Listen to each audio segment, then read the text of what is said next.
Oigan, ese no es Simba.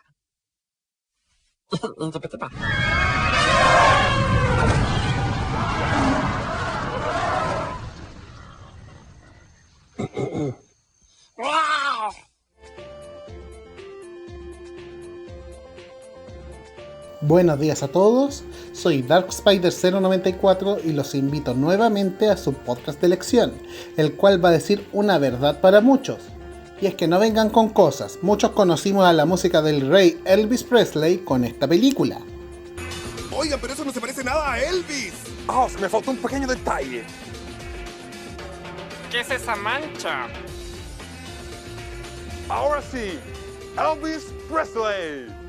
Una vez finalizada la que muchos considerarían como la mejor época de Walt Disney Animation Studios, es decir, la década de los 90 con la era del Renacimiento, el ala de animación de la compañía del ratón entró en la que muchos llaman como la era de la experimentación. Para este punto existía una enorme competencia en cuanto a obras animadas, siendo esto con Pixar dando obras maestras como Monsters Inc. o DreamWorks presentando a uno de los iconos contemporáneos más importantes de la historia del cine con Shrek. Junto con ello, la animación en 2D iba en declive en cuanto al interés de las audiencias, siendo reemplazada por la animación por computadora, algo que persiste hasta el día de hoy, con Disney tratando de adaptarse a este mundo cambiante. Películas como Vacas Vaqueras y Chicken Deal no fueron bien recibidas, y si bien Atlantis, el Imperio Perdido y el Planeta del Tesoro lograron llegar a una notoriedad de culto, esto fue años después de fallar en taquilla, mientras que La Familia del Futuro, Bolt y por sobre todo La Princesa y el Sapo lograron restablecer la calidad de la animación Disney para la siguiente década. Los 2000 aún así lograron entregar un diamante en bruto, sobre una niña que nadie comprende y su perro que es visto como el error de la naturaleza, dos desadaptados contra el universo en busca de aceptación. El tema de hoy es Lilo y Stitch. ¡Mira la crista! ¡Qué asco! Algo que muchas personas de mi generación puede que recuerden es como el marketing original de Lilo y Stitch jugó mucho con cómo el extraterrestre solía interrumpir momentos icónicos de los clásicos del Renacimiento. Ya mostré en la entrada del video la versión de El Rey León, pero también teníamos momentos como Stitch colgado en un candelabro durante el icónico baile de Bella y Bestia, interrumpiendo a Ariel cantando cuando subía a la superficie y quizás el más infame, con Jasmine abandonando a Aladdin para subirse a la nave espacial del troglodita.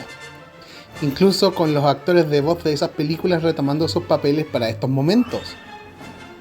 Esto no fue solo un chiste a expensas de los grandes éxitos de Disney, sino que además se extendió a uno mayor por parte del creador del personaje, Chris Sanders. Stitch como personaje no fue originalmente creado para la película como tal, sino que para un libro infantil que Sanders estuvo desarrollando en 1985, y si bien no llegó a concretarse en un proyecto final, Sanders aún lo tuvo en mente desde que entró a Walt Disney Animation Studios en 1987. Fue durante un retiro de la compañía en 1997 cuando se planteó la siguiente pregunta: ¿cómo sería el Dumbo de nuestra generación? En ese sentido, se buscaba una película más simple, monetariamente hablando, pero que a la vez buscara presentar la expresión del artista. En palabras de Roy y Disney, se necesitaba una película que no fuese épica, sino que buscar algo más personal o debajo de las rocas, por decirlo de alguna manera. Es importante denotar que el equipo de producción de Lilo y Stitch trabajó en Mulan de 1998, por lo que la idea de presentar un proyecto que no entrara en lo épico, sino que en lo personal e íntimo, fue altamente deliberado. Fue dentro de este contexto en que Chris Sanders pitchó la idea de traer de vuelta el personaje de Stitch para una película.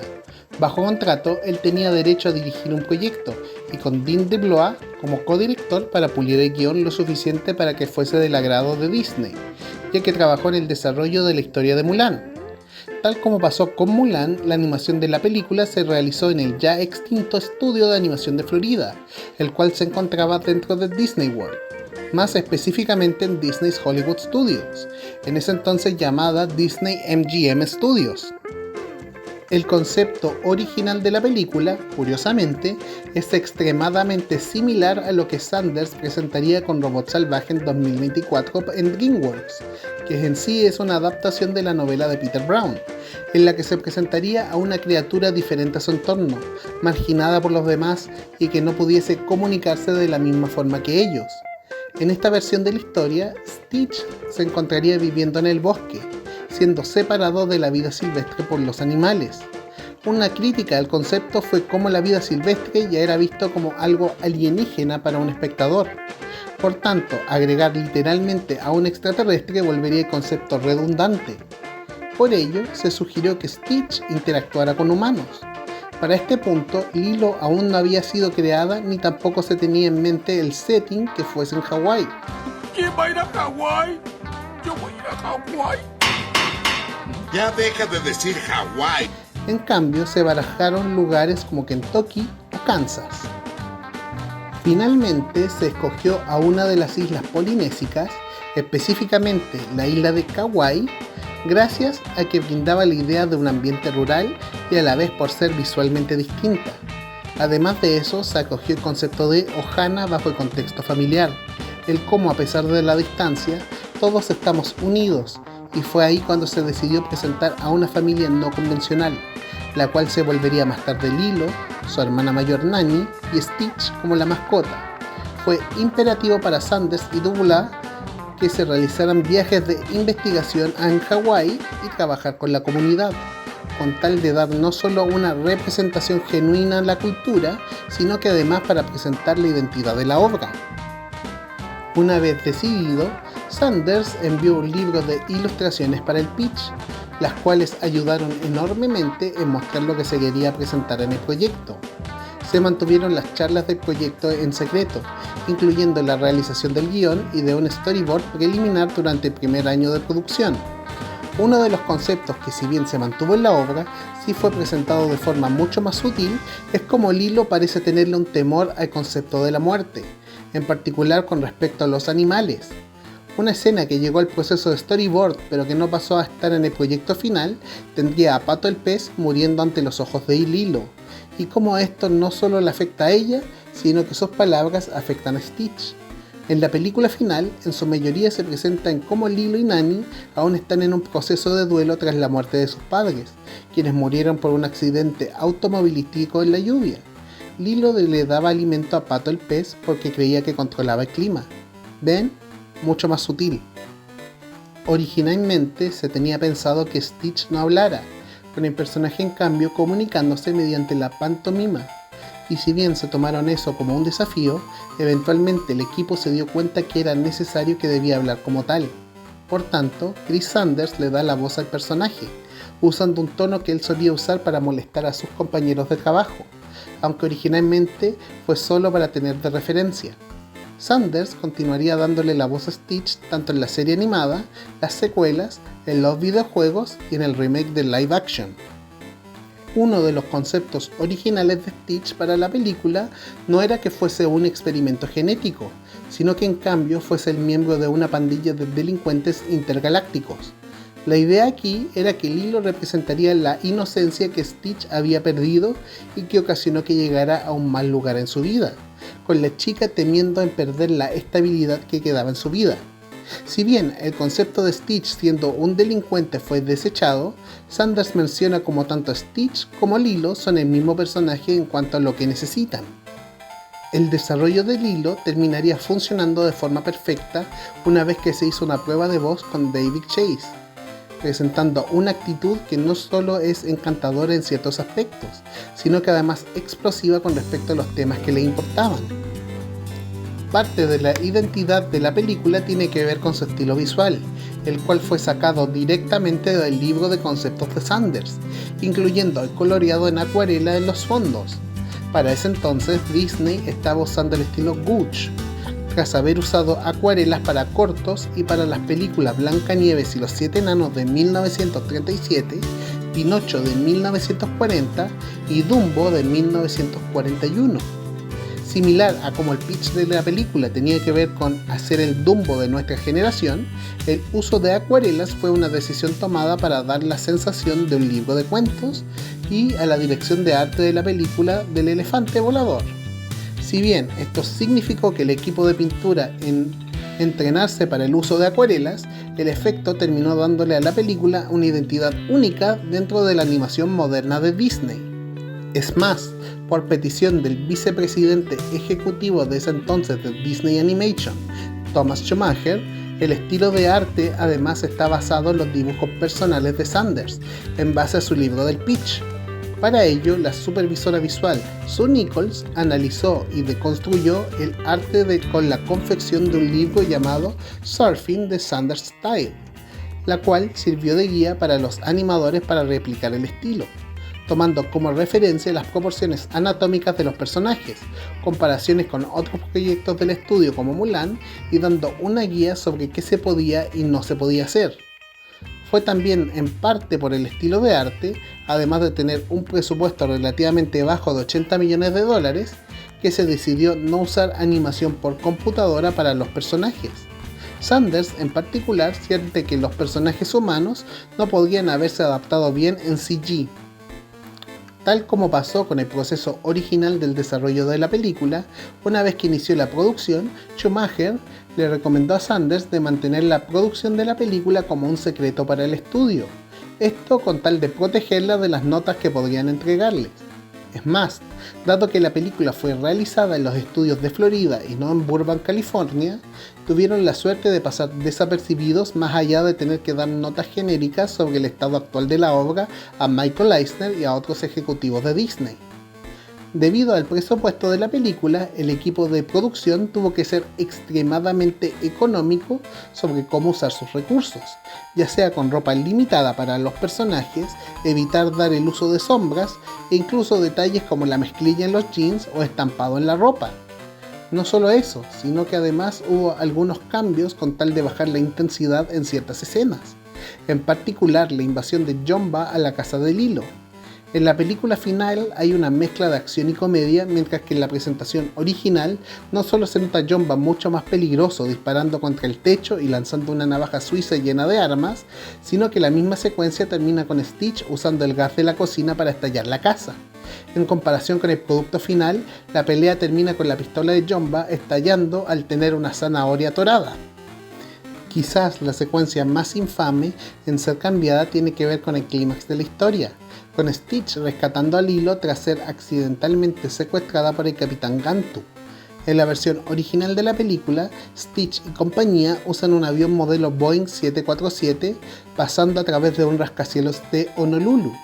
Sin embargo, debido a los atentados del 11 de septiembre, la secuencia tuvo que ser cambiada en último minuto de la producción. Esta fue una de las primeras secuencias en ser animadas por completo y fue extremadamente popular con el equipo de producción. Debido a lo ocurrido con las Torres Gemelas, la secuencia debía ser cambiada inmediatamente. El presentar la secuencia original podría ser visto como demasiado pronto. Por ello, se diseñó rápidamente una nave y se eliminó el setting de Honolulu, siendo cambiada por las montañas de Kauai. Esto fue aceptado inmediatamente tanto por producción como por el estudio. Aún así, una escena fue cambiada para el lanzamiento en Europa, en donde Lilo se esconde dentro de una secadora. En esta versión, la puerta de la lavadora fue reemplazada por la caja de una pizza.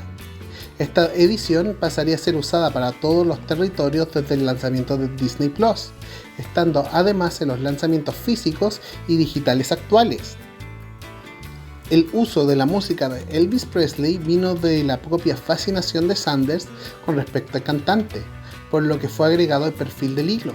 Sin embargo, el equipo no estaba del todo seguro que podrían usar la obra del artista o incluso darle referencia.